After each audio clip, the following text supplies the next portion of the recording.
Salut, cher coloc. Je me doute que tu seras pas forcément emballé. Ok. Mais on s'est dit qu'on allait relancer le dîner du mardi. On sait qui? Mais comme ça, on sera tous ensemble. Tous les mardis.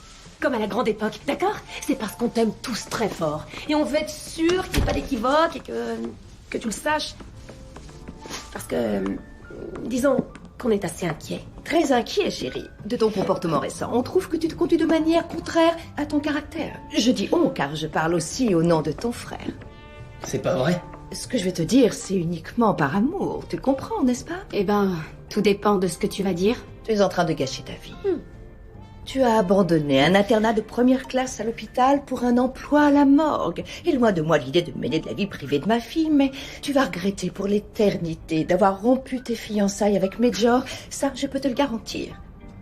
Et je dis ça parce que je t'aime. Tu sais combien de femmes tuerais pour être avec un homme tel que lui? 4 exactement. Je les ai rencontrées. Des filles super. Ouais. Et je sais pas qui elles comptent tuer, ni pourquoi elles pensent que c'est mon truc, mais elles sont super sexy et prêtes au meurtre.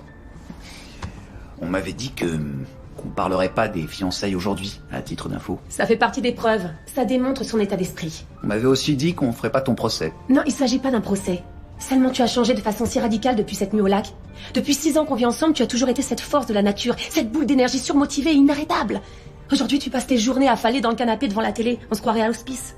Pour la première fois, tu n'es pas volontaire pour la maison hantée du service pédiatrique alors que tu sais à quel point ça compte, messieurs. Super. Je vois que c'est pas le dîner du mardi, c'est une confrontation.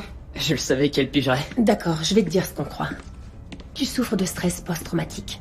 Tu vas à une fête sur un bateau et une bande de dingues alcoolisés se met à s'entretuer. Ensuite, l'incendie... J'ose pas imaginer ce que t'as vu. On pense tous que tu devrais consulter. Je vous assure que non, pas du tout. Mais j'essaierai de venir filer un coup de main à la maison hantée. Je dois partir au boulot.